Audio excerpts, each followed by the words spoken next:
നമ്മുടെ മുടി കുറച്ച് മാത്രമായിട്ടൊന്ന് എടുത്ത് ശ്രദ്ധിച്ചു കഴിഞ്ഞാൽ നമുക്ക് കാണാൻ പറ്റും മുടിയുടെ അറ്റം കുറച്ച് ബ്രൗൺ കളറായിരിക്കുന്നതും അതുകൂടാതെ വളരെ തിന്നായിട്ടും പിന്നെ വി ഷേപ്പിൽ സ്പ്ലിറ്റ് ആയിരിക്കുന്നതും നമുക്ക് ശ്രദ്ധിച്ചു കഴിഞ്ഞാൽ കാണാൻ വേണ്ടിയിട്ട് പറ്റും.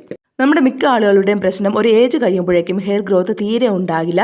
ചിലപ്പോൾ 18 വയസ്സ്, ചിലപ്പോൾ 20 വയസ്സൊക്കെ കഴിഞ്ഞിട്ടാകും ഇങ്ങനെ ഉണ്ടാകുന്നത് കേട്ടോ. ആ സമയത്ത് അത്യാവശ്യം നല്ല ഹെയർ ഗ്രോത്ത് ഉണ്ടായിരിക്കും. പിന്നെ അതൊരു സ്റ്റേജ് എത്തുമ്പോഴേക്കും അങ്ങ് സ്റ്റോപ്പ് ആകും. പിന്നെ ഒട്ടും തന്നെ ഹെയർ ഗ്രോത്ത് ഉണ്ടാകാത്ത ലെവലിലേക്ക് പോവുകയും ചെയ്യേ. ചില ആൾക്കാർക്കൊക്കെ അത്യാവശ്യം നല്ല രീതിയിൽ നീളം വയ്ക്കുന്നുണ്ടാകും, പക്ഷെ തീരെ ഉള്ളില്ലാത്ത അവസ്ഥ. എന്നാൽ ചില ആൾക്കാർക്കാണെങ്കിൽ നീളം വയ്ക്കുന്നില്ല, ഉള്ളുമില്ലാത്ത ഒരവസ്ഥ. പിന്നെ ചില ആൾക്കാർക്ക് മുടി നല്ല രീതിയിൽ ഡ്രൈ ആയി പോകുന്ന ഒരു പ്രശ്നമുള്ളതായി കാണുകയും ചെയ്യും കേട്ടോ. ഈ പ്രശ്നങ്ങളാണ് നമ്മുടെ ഹെയറിന് സാധാരണയായിട്ട് കൂടുതൽ ശതമാനം ആൾക്കാർക്കും മെയിനായിട്ട് ബാധിക്കുന്നത്. അപ്പോൾ ഇതിനെയൊക്കെ മറികടക്കാൻ നമുക്ക് സാധിക്കും കേട്ടോ.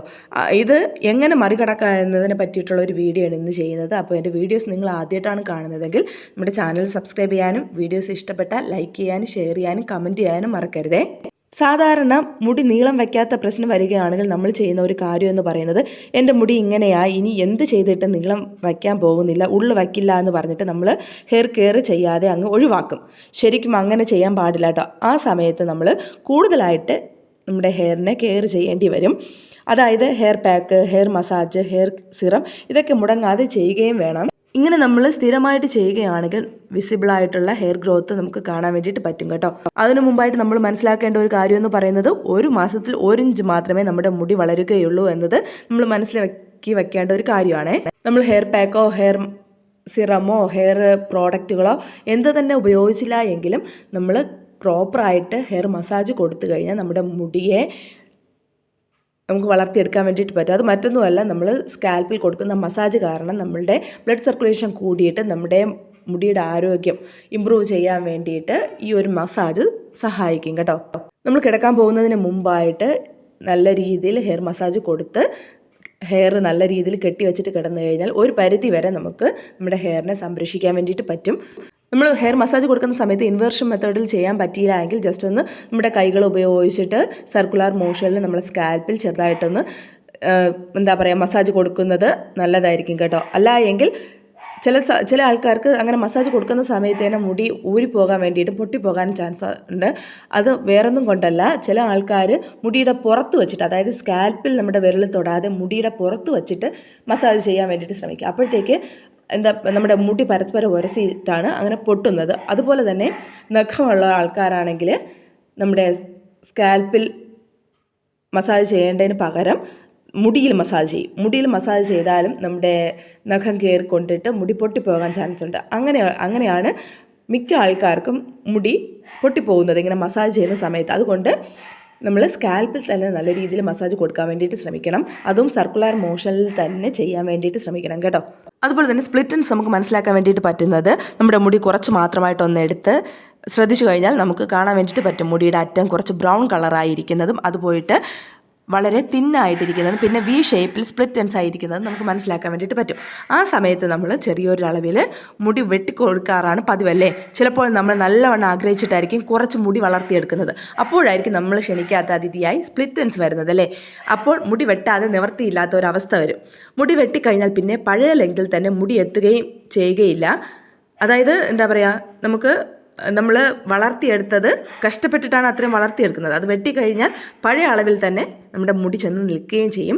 സ്പ്ലിറ്റൻസ് വന്നു കഴിഞ്ഞാൽ ചെറിയ ടിപ്സും ഹോം റെമഡീസ് ചെയ്ത് കഴിഞ്ഞാൽ ഒരു പരിധി വരെ സ്പ്ലിറ്റൻസ് കൺട്രോൾ ചെയ്യാൻ വേണ്ടിയിട്ട് പറ്റും കേട്ടോ. പിന്നെ സ്പ്ലിറ്റൻസ് എക്സ്ട്രീം ആയി കഴിഞ്ഞാൽ മുടി വെട്ടിക്കൊടുക്കുക എന്നൊരു ഓപ്ഷൻ മാത്രമേ നമുക്കുള്ളൂ കേട്ടോ. സ്പ്ലിറ്റൻസ് വരാതിരിക്കാൻ വേണ്ടിയിട്ട് ശ്രദ്ധിക്കേണ്ട ഒരു 2 ഹെയർ സ്റ്റൈല് ഞാൻ നേരത്തെ വീഡിയോസിലൊക്കെ ചെയ്തിട്ടുണ്ട്. അപ്പോൾ കാണാത്തവരുണ്ടെങ്കിൽ ഒന്ന് കയറി കാണുക. സാധാരണയായിട്ട് 3 തരം സ്പ്ലിറ്റൻസ് ആണുള്ളത് കേട്ടോ. ഒന്നാമത്തേത് വി ഷേപ്പ്, ചെറുതായിട്ട് കാണുന്നതായിരിക്കും, ചെറുതായിട്ടൊരു വി ഷേപ്പ്. ഈ സമയത്ത് ചെറുതായിട്ടൊന്ന് കെയർ ചെയ്താൽ സ്പ്ലിറ്റൻസ് എക്സ്ട്രീം ആകാതെ നമുക്ക് തടയാൻ വേണ്ടിയിട്ട് പറ്റും കേട്ടോ. രണ്ടാമത്തേത് കുറച്ച് ഒരു വലിയൊരു വി ഷേപ്പിൽ നമുക്ക് കാണാൻ വേണ്ടിയിട്ട് പറ്റും. മൂന്നാമത്തേത് വി ഷേപ്പിൽ തന്നെ വീണ്ടും മുടി പിളർന്നുകൊണ്ടിരിക്കും. അതായത് എക്സ്ട്രീമായ ഒരു കണ്ടീഷനായിരിക്കും. വി ഷേപ്പിൽ വന്നിട്ട് അത് 3 ഇതൾ പോലെ 3 സ്പ്ലിറ്റായിട്ട് 3 രീതിയിൽ സ്പ്ലിറ്റായിട്ടിരിക്കുന്നതായിട്ട് നമുക്ക് കാണാൻ വേണ്ടിയിട്ട് പറ്റും. സ്പ്ലിറ്റൻസ് ഉണ്ടാകാതിരിക്കാൻ വേണ്ടിയിട്ട് ചെയ്യാൻ പറ്റിയ കുറച്ച് കാര്യങ്ങളാണ് പറയാൻ പോകുന്നത് കേട്ടോ. ഈ പറയാൻ പോകുന്നതിൽ 80% നിങ്ങൾ ശ്രദ്ധിച്ചിട്ടുണ്ടെങ്കിൽ നമ്മുടെ മുടിയിൽ സ്പ്ലിറ്റൻസ് ഒരു കാരണവശാലും വരികയില്ല. ഞാൻ എൻ്റെ മുടി വെട്ടിയിട്ട് ഏകദേശം 6-7 മാസമായിട്ടുണ്ട് കേട്ടോ. അതിനുശേഷം ഇതുവരെ സ്പ്ലിറ്റ് എൻഡ്സ് ഉണ്ടായിട്ടില്ല. നോർമലി നമുക്ക് ചെയ്യാൻ പറ്റുന്ന കാര്യങ്ങൾ ചെയ്ത് കഴിഞ്ഞാൽ സ്പ്ലിറ്റ് എൻഡ്സ് വരികയില്ല കേട്ടോ. കുളിച്ച് കഴിഞ്ഞിട്ട് മുടി ഉണക്കുന്ന ഒരു രീതി, നമ്മൾ ചിലപ്പോൾ ടവല്, തോർത്ത് ഇവയൊക്കെ ഉപയോഗിച്ചിട്ടായിരിക്കും മുടി ഉണക്കുന്നത് അല്ലേ. ഈ സമയത്ത് തോർത്ത് ഉപയോഗിച്ച് അമിതമായിട്ട് മുടി പ്രസ് ചെയ്ത് തുടയ്ക്കാനും അതുപോലെ തന്നെ മുടിയുടെ അറ്റത്ത് അമിതമായി ഉരസി തുടയ്ക്കാനും പാടില്ല കേട്ടോ. ഇങ്ങനെ ചെയ്ത് കഴിഞ്ഞാൽ സ്പ്ലിറ്റ് എൻഡ്സ് വരാൻ ചാൻസ് വളരെ കൂടുതലാണ്. കൂടാതെ മുടി ഉണക്കുമ്പോൾ തോർത്ത് ഉപയോഗിച്ച് അടിച്ചുണക്കുന്നത് ഒഴിവാക്കുകയും വേണം കേട്ടോ. ചില ആൾക്കാരുണ്ട് മുടി ഉണങ്ങാൻ വേണ്ടിയിട്ട് തുമ്പിലിട്ട് അടിക്കും. അങ്ങനെ അടിക്കാനും പാടില്ല. ഈ പറഞ്ഞ രീതിയിൽ നമ്മൾ മുടി ഉണക്കാതിരുന്നാൽ ഒരു പകുതിയിൽ കൂടുതലും നമ്മുടെ മുടിയെ രക്ഷിക്കാൻ വേണ്ടിയിട്ട് നമുക്ക് പറ്റും കേട്ടോ. തല നല്ലവണ്ണം തുടച്ചിട്ട് മുടിയുടെ ഭാഗത്തെ വെള്ളം ഒപ്പിയെടുത്തതായിരിക്കണം. അല്ല എങ്കിൽ പിഴിഞ്ഞ് കളയുന്ന ഒരു രീതിയിൽ പിഴിഞ്ഞ് കളഞ്ഞിട്ട് നോർമലായിട്ട് നമുക്ക് ഉണക്കിയെടുക്കാം. അതുപോലെ തന്നെ ഈറൻ മുടിയിൽ ചീപ്പ് ഉപയോഗിച്ച് ചെയ്യാതിരിക്കുക. ഇതും സ്പ്ലിറ്റ് എൻഡ്സ് ഉണ്ടാകാൻ വേണ്ടിയിട്ട് കാരണമാകും. ഇത് എല്ലാവരും പറയുന്ന കാര്യമാണ്. കൂടാതെ ഞാനും എൻ്റെ വീഡിയോസിൽ ധാരാളം പറഞ്ഞിട്ടുള്ള കാര്യമാണ്. നനഞ്ഞിരിക്കുന്ന മുടി ചീകാൻ വേണ്ടിയിട്ട് പാടില്ല. അതുപോലെ തന്നെ നമ്മുടെ മുടിയുടെ ടെക്സ്ചർ, മുടി ഉണക്കുന്ന രീതി, കിടക്കുമ്പോൾ മുടി കെട്ടിവയ്ക്കുന്ന രീതി, ഇതൊക്കെ ആശ്രയിച്ചിട്ടായിരിക്കും സ്പ്ലിറ്റ് എൻഡ്സ് ഉണ്ടാകുന്നത് കേട്ടോ. സ്പ്ലിറ്റ് എൻഡ്സ് കുറയ്ക്കാൻ വേണ്ടിയിട്ട് രാത്രി കിടക്കുന്നതിന് മുമ്പായിട്ട് നമ്മുടെ മുടി പിന്നിയിട്ടിട്ട് മുടിയുടെ തുമ്പിൽ ഒരു ബണ്ണ് വെച്ച് മടക്കി കെട്ടുന്നത് സ്പ്ലിറ്റ് എൻഡ്സ് കുറയ്ക്കാൻ വേണ്ടിയിട്ട് സഹായിക്കും. അതുപോലെ തന്നെ മുടി ഉച്ചിയിൽ കെട്ടി വയ്ക്കുന്നതും സ്പ്ലിറ്റ് എൻഡ്സ് കുറയ്ക്കാൻ വേണ്ടിയിട്ട് സഹായിക്കും കേട്ടോ. അതുപോലെ തന്നെ പില്ലോസുകൾ ഉപയോഗിക്കുമ്പോൾ നമ്മൾ സിൽക്കി പില്ലോസിൻ്റെ കവറുകൾ ഉപയോഗിക്കാൻ വേണ്ടിയിട്ട് ശ്രമിക്കണം. അത് നമ്മളെ സ്പ്ലിറ്റ് എൻഡ്സ് കുറയ്ക്കാൻ വേണ്ടിയിട്ട് സഹായിക്കും. അതുപോലെ തന്നെ മുടി പൊഴിയുന്നത് തടയാനും സഹായിക്കും കേട്ടോ. അതുപോലെ തന്നെ മുടി വെട്ടുമ്പോൾ കത്രികയുടെ മൂർച്ച ഒരു പ്രധാനിയാണ്. മുടി വെട്ടുമ്പോൾ മൂർച്ച കൂടിയ കത്രിക ഉപയോഗിക്കാൻ വേണ്ടിയിട്ട് ശ്രദ്ധിക്കണം. അതുപോലെ തന്നെ സ്ട്രൈറ്റ്നേഴ്സ്, ഹെയർ ഡ്രയേഴ്സ് ഒക്കെ ഉപയോഗിക്കുന്നവരാണെങ്കിൽ അതിൻ്റെ ടെമ്പറേച്ചർ നല്ലവണ്ണം ചെക്ക് ചെയ്തിട്ട് വേണം ഉപയോഗിക്കാൻ. ചൂട് കൂടി കഴിഞ്ഞാൽ മുടി പെട്ടെന്ന് പൊട്ടിപ്പോവുകയും ആ പൊട്ടിയ ഭാഗത്ത് പെട്ടെന്ന് സ്പ്ലിറ്റ് എൻഡ്സ് വരാനും ചാൻസ് കൂടുതലാണ്. അതുപോലെ തന്നെ സ്പ്ലിറ്റ് എൻഡ്സ് തടയാൻ വേണ്ടിയിട്ട് ഹെൽപ്പ് ചെയ്യുന്ന മറ്റൊരു പ്രധാനിയാണ് നമ്മൾ മുടി കെട്ടിവയ്ക്കുന്ന രീതി. ഞാൻ നേരത്തെ പറഞ്ഞതുപോലെ തന്നെ മുടി അമിതമായി ഉരസാത്ത രീതിയിൽ കെട്ടിവയ്ക്കുന്നത് നല്ലതായിരിക്കും. അതുപോലെ തന്നെ മുടിയുടെ തുമ്പിൽ മോയ്സ്ചർ ആയിരിക്കണം കേട്ടോ ഏത് സമയവും. അതായത് നമ്മുടെ മോയ്സ്ചർ നിലനിർത്താൻ വേണ്ടിയിട്ട് സഹായിക്കുന്ന ഓയിലെന്ന് പറയുന്നത് നമ്മുടെ നാടൻ വെളിച്ചെണ്ണ തന്നെയാണ്. അല്ല എങ്കിൽ അലോവേരയുടെ ജെല്ല് അപ്ലൈ ചെയ്ത് കൊടുത്താലും മതി. അതുപോലെ തന്നെ സ്പ്ലിറ്റ് എൻഡ്സ് തടയാൻ വേണ്ടിയിട്ട് നമുക്ക് വീട്ടിൽ സിമ്പിളായിട്ട് ചെയ്യാൻ പറ്റിയ ഒരു ഹെയർ പാക്ക് എന്ന് പറയുന്നത് അലോവേരയും കുറച്ച് കോക്കനട്ട് ഓയിലും കൂടെ മിക്സ് ചെയ്തിട്ട് ഇത് കുളിക്കുന്നതിന് 10 മിനിറ്റ് മുമ്പ് അപ്ലൈ ചെയ്തിട്ട് കഴുകി കളയാം കേട്ടോ.